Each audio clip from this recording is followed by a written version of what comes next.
Apakah berani KPK membongkar tuntas rantai kebijakan dan aktor-aktor utama di balik korupsi bansos? Ini waktu sudah 12 kurang 20. Kita beri kesempatan kepada teman-teman tapi secara singkat, karena kita beri kesempatan juga kepada Ketua KPK untuk menjawab 15 menit atau 10 menit. Silakan Pak Bini.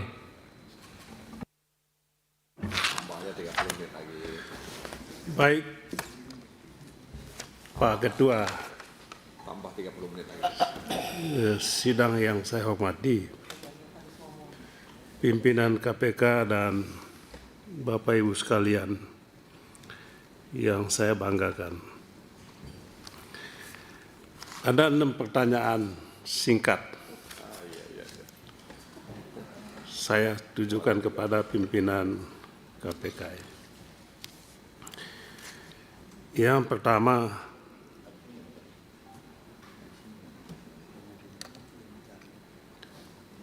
kasus bansos dan dampak langsung kepada rakyat. Korupsi bansos adalah kejahatan yang paling melukai rasa keadilan publik. Bapak Presiden Prabowo berulang kali menyampaikan ini. Bahkan dalam bukunya Paradoks Indonesia jelas menegaskan korupsi bansos adalah kejahatan. Dan itu salah satu kejahatan yang akan diberantas. Pertanyaan kepada pimpinan KPK. Dalam berbagai kasus korupsi bantuan sosial, yang paling dirugikan itu adalah masyarakat miskin. Apa langkah nyata KPK guna memastikan kasus bansos ditangani secara tuntas? Tidak berhenti di tengah jalan, tidak berhenti pada pelaksana teknis, tetapi juga menyentuh pelaku pengendali, menyentuh pengambil kebijakan di level atas. Apakah berani KPK membongkar tuntas rantai kebijakan dan aktor-aktor utama di balik korupsi bansos? Yang kedua, berkaitan dengan pemerintah daerah, korupsi berulang kali dilakukan.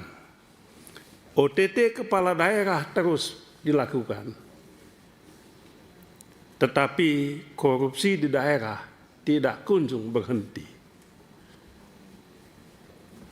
Yang terakhir, OTT di Jawa Tengah, sahabat saya Bupati di Pati. Sudewo. Ya, Sudewo. sahabat baik saya lama kena OTT. Pertanyaannya, setiap tahun kita menyaksikan OTT kepala daerah, namun pola model korupsi di Pemda terus berulang, yang sama. Jadi kalau mau di OTT, ya, semua bisa kena. Maka pertanyaannya, apakah KPK menilai pendekatan penindakan saat ini belum mampu menciptakan efek jerah yang sifatnya sistemik? Jadi dulu Pak Ketua KPK, kita mendukung OTT ini dengan harapan ini membawa dampak sistemik kepada yang lainnya, tapi kan ternyata kan tidak.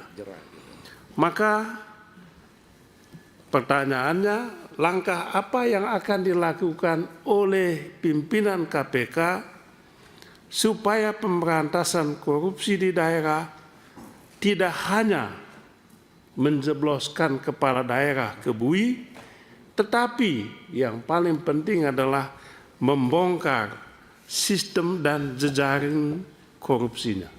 Saya rasa Pak Ketua KPK tahu persis ini. Ketiga, terkait elit politik dan persepsi tebang pilih. Trust publik, kepercayaan publik roboh jika hukum tampak tajam ke bawah, tumpul ke atas. Ini saya rasa Pak Ketua KPK juga tahu ini.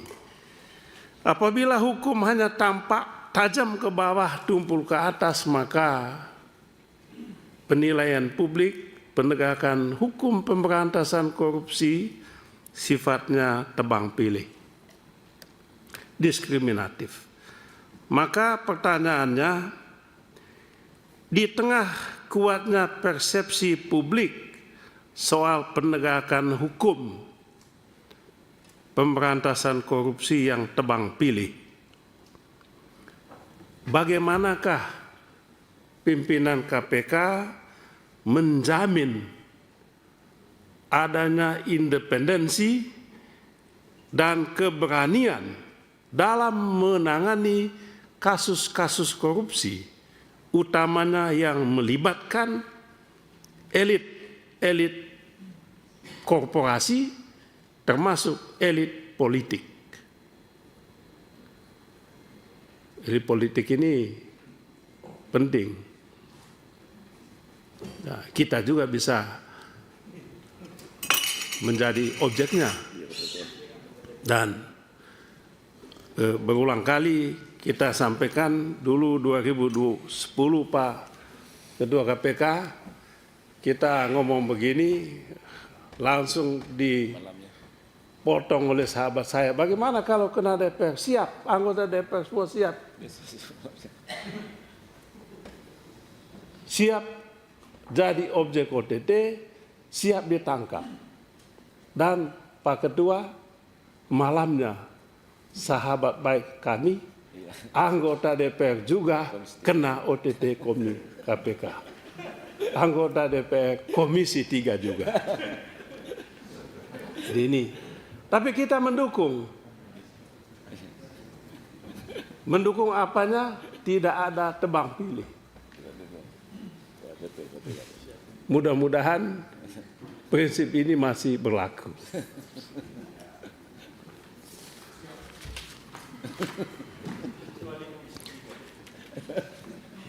Yang keempat, ya ini penting ini Pak. Subscribe, share, like, and comment. Subscribe, share, like, and comment. Subscribe, share, like, and comment. Subscribe, share, like, and comment. Subscribe, share, like, and comment.